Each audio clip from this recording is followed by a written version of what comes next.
Hey, what's going on, everyone? This is Mitch. Good Sunday evening to you all. Hope you guys are doing well out there tonight. Had yourselves a fantastic day, and I certainly hope everyone had a great weekend. As it comes to an end, we're about to head off into what's probably going to be a pretty active weather week as we're going to be tracking Debby. Now, we need to figure out what's going on with Debby in the shorter term and just over the next couple days, and that's exactly what we're going to do here in this video. As this will probably be the last video that I do make before this ultimately makes a landfall sometime late tonight into tomorrow morning into the Big Bend or the Panhandle of Florida. So we're going to go over the latest with this system right now. All right, how it's doing out there in the northeast Gulf of Mexico. We'll give you the latest information from the National Hurricane Center. As of right now, this is a 65-mile-per-hour tropical storm. I'm making this video as of around 6:30 p.m. Eastern time. So I thought about waiting to that 8 p.m. update, but I was like, nah, let's go on and get this video out here. So that's what I did here. So by the time some of you folks watch this will most likely be Hurricane Debby, as it is forecast to strengthen into a hurricane. But then we'll go over the latest from all the model guidance that we have. So we'll talk about the GFS, the European, the Icon, the Canadian model. We'll go over the hurricane models, and then we'll discuss in a lot of detail about these impacts that are expected. I mean, you guys are already getting a lot of impacts in Florida right now. I mean, we're even getting a lot of rain getting pushed into sections of southern Georgia. But what about as we move into the next couple of days? We're going to talk about the fact that we can get catastrophic, historic rainfall up into Georgia, southeast Georgia, and into South Carolina. Eventually, rainfall totals could increase as confidence increases one way or the other on the track of this system up in the North Carolina. We got to watch Virginia too. Like I said, we're going to be talking about this system probably for the next 7 days.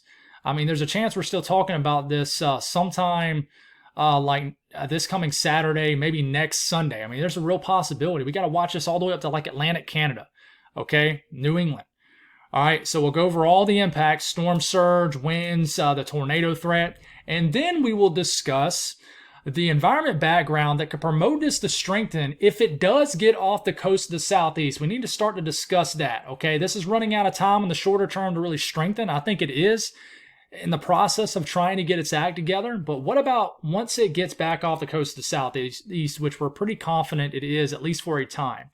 And then we'll talk about steering currents. So this will be jam-packed of information. Take advantage of those timestamps. Guys are there to help you guys. If you folks have not subscribed, certainly consider doing that. Like the video if you like, and if anybody has anything that I can pray about or pray over, please put those in the comments below. So let's get rocking and rolling. So this is Tropical Storm Debby. Like I said, by the time some of you folks watch this will be Hurricane Debby. Tropical storm, at the time I'm making this video, I will make an update in the comments with the 8 p.m. update if this does bump up to a hurricane. So I definitely will keep you updated there. But this is what's going on with it right now. Obviously, it looks like a tropical system. It's spinning on your screen here. Nice cyclonic spin. Low-level circulation somewhere under this mid-level convection. You see these blobs of white exploding here on your screen. So your low-level circulation is somewhere in here. I mean, I can draw an L here. I can draw it here. It is somewhere into here.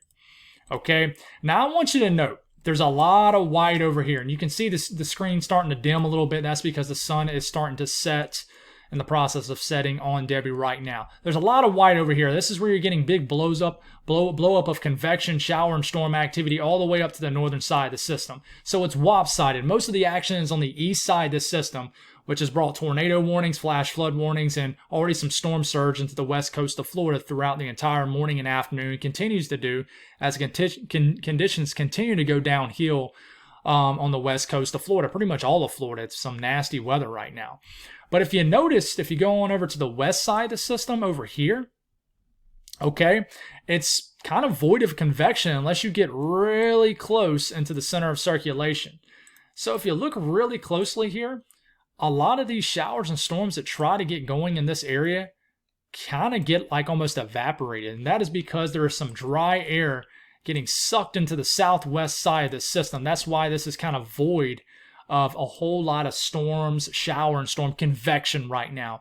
So for this to take advantage of these really warm sea surface temperatures and the favorable upper winter pattern that this is somewhat still dealing with right now, you need a full wrapping of showers and storms and convection around this center of circulation. You need this to be protected, and you definitely have dry air getting basically messing with this system right now, getting wrapped into that center of circulation. So that's what's holding this system back somewhat.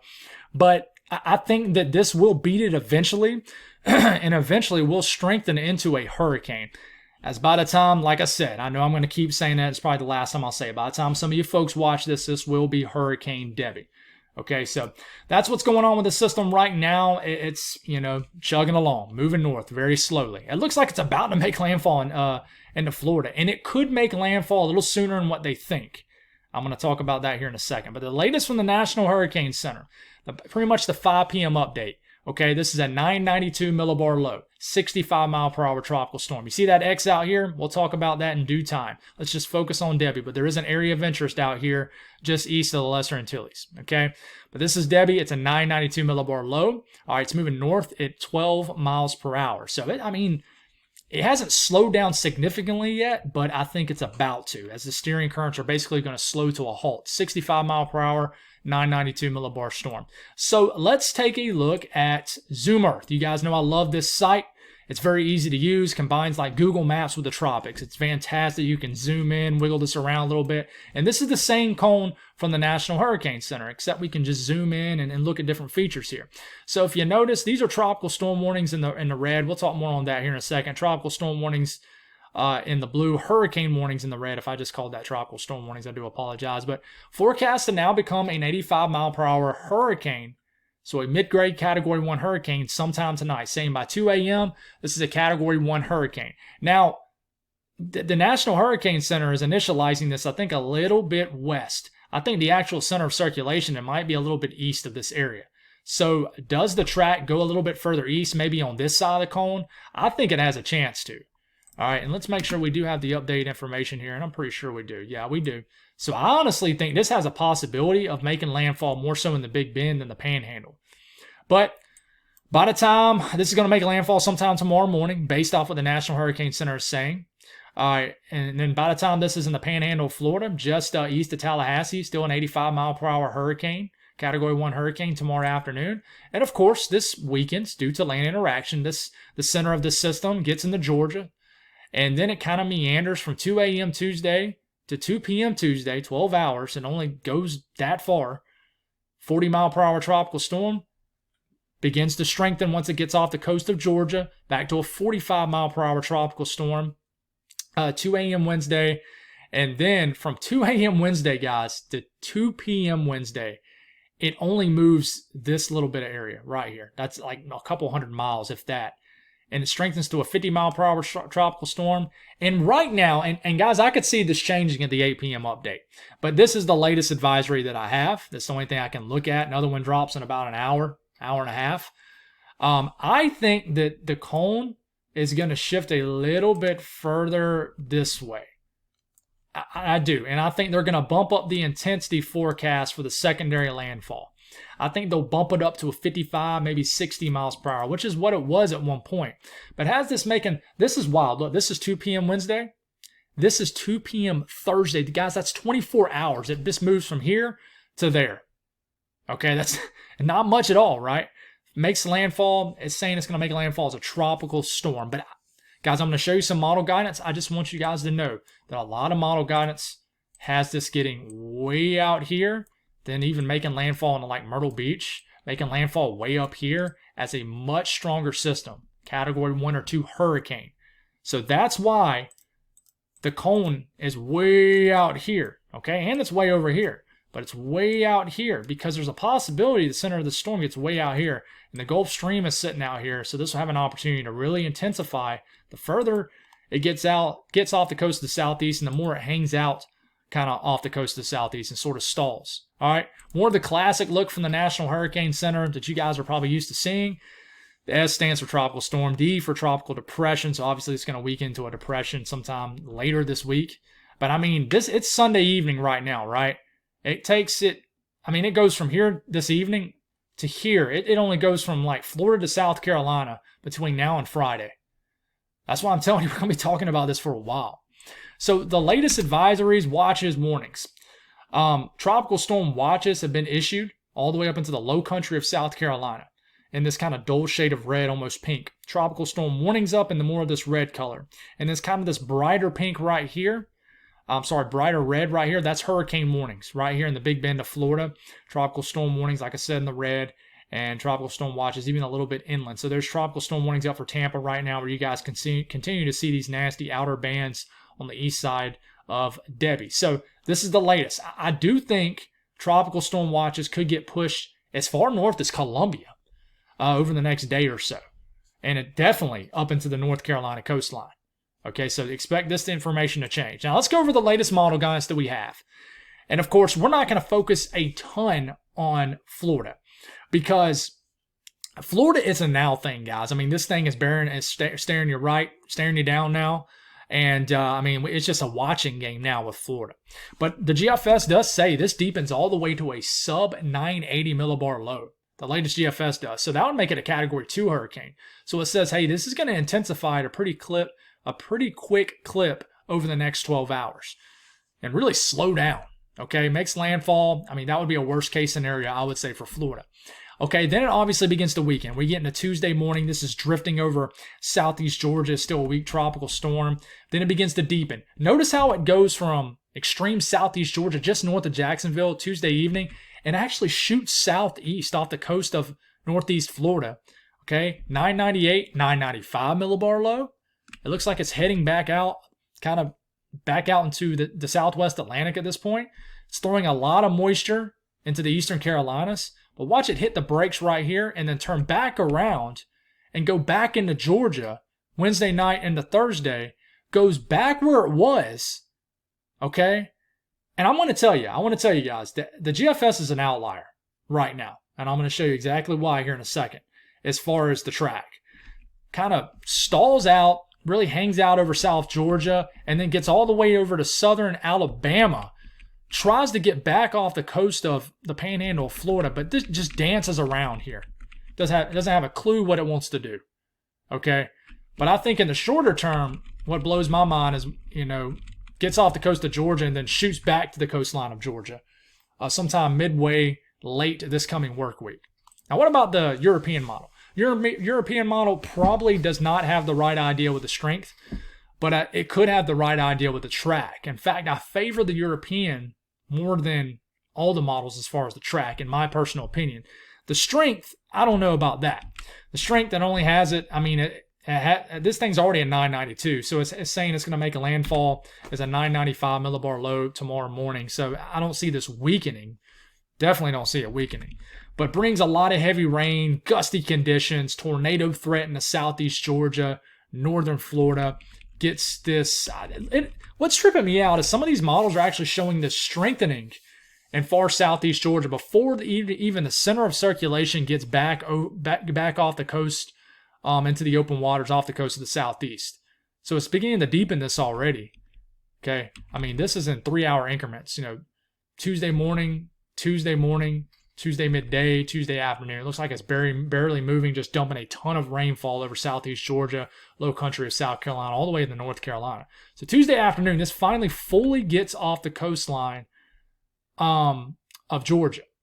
Okay, then it starts to get into the open waters off the coast of southeast. Wednesday morning begins that. You see that number beginning to drop, 991, 989, 988. Wednesday afternoon, 986. And then this makes landfall as around a 987 millibar low. I would say that's close to a Category 1 hurricane right into the Grand Strand Thursday morning, and just proceeds to dump a ton of rainfall across the Carolinas. Catastrophic rainfall totals. But look, I mean, we get into Friday night. The remnants of this is affecting the Mid-Atlantic. And I know I've kind of been leaving you guys hanging up in the Mid-Atlantic and the Northeast, but guys, there's so much to figure out in the short term with this. It's hard to really focus too much on the Northeast right now in the Mid-Atlantic. But this thing proceeds just to head on out and finally get away from us by the time we get into this time next week. Icon model continues to be the worst case scenario. Makes that landfall as almost a category, a strong Category 1 hurricane into the Big Bend. I think it has the right idea as far as the location where it's going to make landfall, kind of right where Idalia made landfall. Continues. I mean, it doesn't weaken that much, guys, on the Icon. Doesn't even get back above 1,000 millibars. And by the time we're into Tuesday morning, it only takes 24 hours. And then it gets this back off the coast of Georgia. And then this continues. The Icon is a bad scenario. Tuesday evening, this is already strengthening into a 980 millibar low. By the time we're in the Wednesday morning, it's a 972 millibar Category 2 hurricane, bringing outer bands into the Carolina coastline. We get into Wednesday evening, it's a 962. And then we get into Thursday morning, folks. This makes landfall as a borderline high-end Category 2, almost Category 3 hurricane just north of Wilmington, between Wilmington and like the southern edge of the Outer Banks. Moves in and then proceeds to do a lot of damage into North Carolina. If something like the icon was to happen, though, it would probably keep some of those worst-case rainfall totals. It wouldn't be as bad in South Carolina. But, I mean, it would still do a lot of damage. And it brings that secondary landfall a much more significant deal into North Carolina. Okay? And then we look at the Canadian model, worth looking at. Okay, it's a little bit further west with the guidance. Makes landfall tomorrow morning as a tropical storm, low in Category 1. Brings a lot of rainfall into the Carolinas. And does get this back off the coastline now. Wednesday midday off the coast of South Carolina. Then makes another landfall up into North Carolina. Okay, just proceeds to dump a lot of rain. So you can now tell that the GFS is an outlier on what it does with kind of slinging it back into Georgia, right? So that's what I mean by it's an outlier. Now, if you look at let's just look at the European ensemble. Now, I'm going to show more of a look up here, right? You're going to see all this come up on your screen. This makes up 51 members. You see all the members obviously go into Florida. Now, watch how all these members, almost every single one of them, guys, gets this back off the coast of the Southeast. Some of them get way off the coast of the Southeast. And you see how it goes from green to blue. That means the millibar drops. Okay. The storm weakens. And then it goes from blue back to green. There's some yellow members in there, which means it's really starting to form into a stronger tropical storm. And then look how they all hook back in and move back into the Carolinas. There's some stronger members in here, weaker members, but they all hook back in, and then they all scatter about. You got some strong members that continue just to bring nasty impacts up the entire I-95 corridor of the Mid-Atlantic and the North and Northeast, and maybe eventually all the way up to like Nova Scotia, New Brunswick. But we got to watch all this, guys. But it is wild, I think, in the shorter term. Gets them all off the coast of the Southeast, and then all hooks them back in, and yeah, does more damage. Okay. Now, you look at some of these hurricane models. Here's one that we can look at. Initializing this, I think, pretty correctly here. Makes landfall as pretty much the same as what it is. So this particular hurricane model, which is the HFA, I think, HFA model, doesn't really have this strengthening much more overnight. Makes a landfall as a 990 millibar low. Says, hey, it struggles with a lot of westerly shear and never really gets this going. That's a possibility. All right, you look at the HMOD model. HMOD model deepens this into a 985 millibar low. Low-end Category 1 hurricane, strong tropical storm. Definitely has a beefy-looking northern core, northeast, and eastern core to it. So whoever's getting affected by this portion of the storm is going to see the worst impacts. Okay, and then we look at the HWRF model. Here it comes, deepens this as low as like a 979, but makes landfall tomorrow morning as a 982 millibar low. That's definitely a Category 1 hurricane. Okay, brings all those nasty impacts inland into Georgia. So those are the hurricane models. All right, now let's talk about impacts. Thank goodness they kind of dropped the rainfall totals a little bit. Okay, we don't see the pink on your screen anymore, but if you live in the orange, that stands for 8 to 12 inches of rain. If you live in the red, that's 12 to 16 inches of rain. If you live in the burgundy, darker red, that's 16 to 20 inches of rain. One thing I want to note is I can see up here in North Carolina changing some if these models continue to do this. Okay, so this up here might change. The rainfall totals could go up. Okay, so you might see some of these reds, that's 12 to 16, creeping up into Wilmington. But look at how much rainfall, even inland. There is a sharp cutoff up into Charlotte. But I mean, even up into the Midlands of South Carolina, 6 to 10 inches of rain is possible. I almost just picked up an inch of rain at my house just now from a thunderstorm. That's not even directly from Debby. So rainfall totals, guys, I can't reiterate this enough. This is not good. This is not good at all. It's not just the rain falling from the sky. It's the fact that the system is going to be out here, right? Okay? The flow around this system is going to be going like this.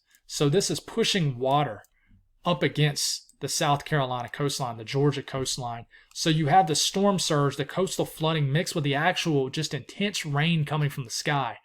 And if you don't know much about Charleston, guys, it is prone to flood like crazy. The South Carolina coastline is not prepared for a Category 2 hurricane or higher, or for a system to stall out like this. It seems like every time we get just even a tropical storm along the South Carolina coastline, it wipes out like 2 or 3 piers. So we definitely worry here in South Carolina. And I say here in South Carolina because if you don't know, I live in South Carolina. I live in central South Carolina, Columbia. But anyways, I'm very concerned about this, and a lot of people are too. And what's concerning is they have issued a high risk. This means in the pink, that's a 70% chance of flash flood guidance being exceeded within 25 miles of any given location. Savannah, up to Charleston. I mean, all the way up to the Grand Strand, guys. I mean, this is between now and the next 7 days. But even if you live in the red area, that's a 40% chance of flash flood guidance being met. This is serious. I mean, it takes extremely high confidence for them to put this pink on here, this high risk. I mean, it's almost as rare as getting a high risk with severe weather. I'll say that. And you typically only get this with systems that are stalling out or just areas that have already seen so much rain and more rain comes in. But this is not good. I just want to spend some time on that and really just reiterate that, guys. But, to look at the latest Weather Prediction Center, some of this is already what's falling. But from North Florida here into Southeast Georgia, over a foot of rain is possible in this area. Okay, we get a little bit closer look at Georgia. All right, Southeast Georgia, going for 12 to as much as 18 inches of rain. Savannah, I mean, they're shooting close to 17 to 18 inches of rain. You look at the Carolinas, okay? Low country of South Carolina, going for over 1.5 feet of rain in certain areas. I mean, even up into Columbia, 8 to 9 inches of rain. Orangeburg, over a foot. Fayetteville, 8 to 9 inches of rain. Right now in Myrtle Beach, they're going for over a foot of rain. Charleston, 18 inches of rain is forecast between now and Saturday morning. Like I said, I'm going to say this again. The rainfall totals up here could increase in this area of North Carolina and Southeast Virginia, depending on the track that we see. Okay? So just remember that. This isn't an exact final total. It isn't. This morning they were showing even higher totals than this, which I thought they shot way too high, but they are the experts. So the latest on winds. All right, if you live in this purple area, it's pretty much a 90 to 100% chance to see tropical storm force conditions. I mean, some of these areas already have seen it between now and the next few days. Okay, but if you notice, tropical storm force conditions are possible all the way up into central Georgia, where, if you live in these orange areas, it's like a 50 to 70% chance to see that. And you most likely are. Okay, the chances to see hurricane force winds. All right, it's pretty much, a 60 to almost 80% chance. Wherever the core of this system goes, you're going to see 75 mile per hour winds or higher. And we got to figure that one out. And if we look at the latest National Weather Service outlook from this and see if there's a new one, it has tweaked a little bit, so I'm glad I looked at it. Where the National Hurricane Center says the core of it's going to go right here. So I'm actually going to pull up Google Maps on my phone and try to figure out where that's at. And I try to mention a couple areas here. I like to do this sometimes. Basically between Crawfordville, St. Mark's, right there along, what is that? What y'all call that? Highway 30 or 98, between Perry and St. Mark's. That stretch right there, which does not look like it has a lot of even small towns in this area, that is where they're thinking the core of this is going to go. It could be closer to Crawfordville. Tallahassee, I am concerned. You guys are right in here. If this trends a little bit further west, it could bring nastier impacts. But right now I would say this is actually ticking a little bit, further east, I would say. But, up here to like Valdosta, Georgia, you guys got a lot of damage during Hurricane Idalia last year. But if the core of this is still hanging tough, you guys could get a lot of damage. Madison, Monticello, Perry, Live Oak, Homerville, Waycross, and once we get deeper into tomorrow, I mean, this is where the leftover core of this system could go. And we got to watch. I mean, we're going to get something introduced off the coast of the southeast too, but we're just not in range of that yet. So the storm surge, let's see if that's changed at all. It has not. 6 to 10 feet still. I expect it to go up to over 6 feet along the South Carolina and Georgia coastline, especially South Carolina. I expect this to increase up here. 6 to 10 feet of storm surge. Water's probably already building up in this area right now. So we're going to talk about the severe weather portion of this. Now I want to take a look at what's going on with this system right now. We already got a tornado warning up just outside of Gainesville. This is the actual system. This is the actual, I mean, it's starting to look like a hurricane. Flash flood warnings ongoing around the Tampa area. The core of this system is right here. I mean, it's right here, guys. All right, I don't like that color at all. Really not a great color to use, really, either. But this is where the center of the system is. I would say it's moving a little east of guidance. So, I mean, could it go more so like this? Could it go like that? Or could it kind of, I mean, do something like this? We just got to figure out where it's going to make a landfall into here. But all these outer band features are going to have an opportunity to produce tornadoes, flash flooding. Look at this huge band right in here, actually riding the east side, the east coast of Florida. So everybody in Florida getting some nasty impacts from this system. So we'll get this back off our screen. So there's going to be a tornado threat overnight, but if we're speaking on the tornado threat tomorrow, this area that has a slight risk from basically just south of like Garden City, Surfside Beach, Myrtle Beach, into Charleston, the Hilton Head, Beaufort, Savannah, Tybee Island, down to Jacksonville, Perry. This entire area in the yellow has a slight risk. And in this case, it's because there is a 5% risk of a tornado within 25 miles in any given location. There could be a little mini tornado tropical outbreak tomorrow. We just got to watch. So please be mindful of this tornado risk tomorrow. And this is all because as this system moves in, here's a look at the latest HRRR model. Makes landfall tomorrow morning. And here's this whatever's left of this system by the time we're getting into tomorrow afternoon, evening. You see all these outer bands right in here? These could be producing tornadoes. All these outer band features on the east quadrant of this system. You cannot even rule them out on the northeast side, like right into here.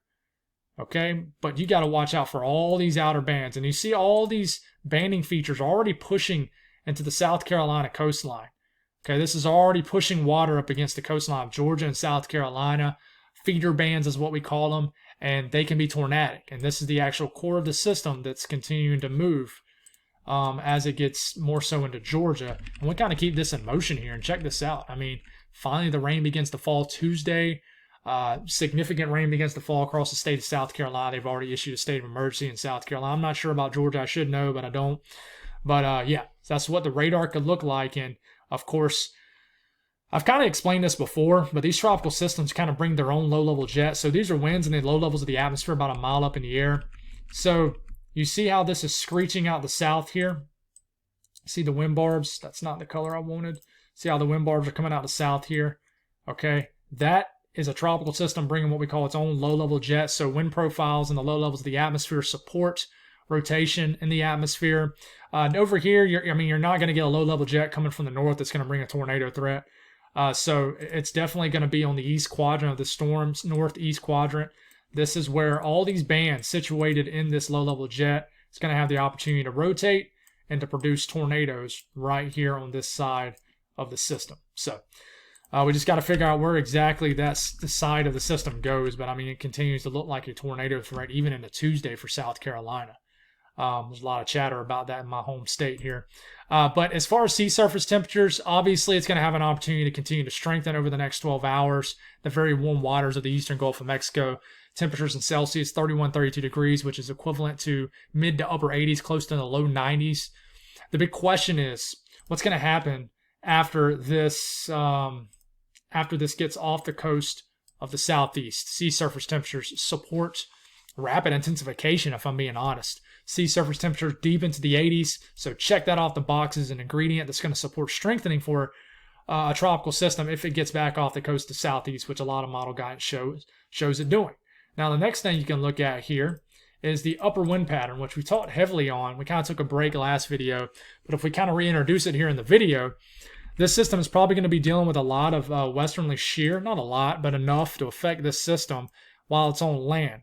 Okay, but watch what happens as that L that you see on your screen pops off the coast of the Carolinas. We start to get some divergence aloft, a little bit of an anticyclonic upward wind pattern here, and all of a sudden you're starting to get the disbursement of air in the upper levels of the atmosphere that's getting pushed out away. Air is getting kind of pushed away from the system. I mean, you can barely see it. Either way, very light flow here. But in general, this kind of enters, if the Euro is right, a low shear environment. And an environment where air is getting dispersed outward from the system. This is allowing for more air to rise. We talked about that nonstop. And I think that mixed with the fact that this will be over the open waters, which are very warm, this will actually have a pretty good environment off the coast of the southeast if the meat of the system can get fully off the coast of the southeast to re-intensify. And that's why a lot of models show it doing that. So what we got to watch. The reason this kind of meanders, folks, this kind of stalls and dumps so much rain, which is what's forecast, is because already the system, as we're getting like into tomorrow morning, is already being affected by a ridge that really builds on top of the system. Okay, and the flow around this ridge is kind of going like this. So this is kind of negatively affecting, okay, the forward motion of this system, which is trying to go, because the flow around this ridge is kind of pushing back on this. That mixed with the fact that even though there's a ridge up here, it's very weak. There's still very lack of flow just in general. So the fact that you kind of got to push up against the storm, okay, push up against this forward motion, then mixed with the fact that we just got a lot of stagnant flow in this area. This is just a very slow-moving tropical storm, okay? And then as it continues, it's still trying to head north, but you continue to get this flow around this ridge that's sort of just pushing up on this storm. Okay, we know that the system is rotating like this, but that doesn't really matter. But at the same time, this is trying to work against this steering current around this weak ridging that's kind of working against it. So this is actually helping to slow this system down even more. It's kind of like a counterproductive flow. But what's wild to me is what happens next, okay? This ridge disappears, right? You see it kind of, just retreats back to the Atlantic. This retreats back over the central U.S. And then we kind of have a wide opening. We got a flow around this like this, flow around that like that, and then we have sort of a flow like this. But kind of in the middle of all this, it's just very weak flow. So our low right here sort of just drifts around out here. It doesn't do all that, but you get what I'm saying. It sort of just drifts around. It's kind of lost in between all these pools. There's nothing pulling it. So therefore, it sort of just drifts around. And the fact that the ridge actually retreats on both sides of this system even further away tells me that the steering currents slow down even more. And this trough up here just doesn't dig down enough to really pull on this system. If this feature right here was a little bit closer, it would yank on this system and probably yank it out. But it's just not close enough. Okay, so this continues, and finally it just sort of just drifts and back into the Carolina coastline. And might get a boost somehow by this ridge that builds back over it, but by then the damage is done. So, stagnant steering currents is the big story with this. That's all I got, guys. Thank y'all for tuning in. God bless all y'all, and y'all have a wonderful rest of your night. We'll do it again in the morning. Stay safe out there, Florida.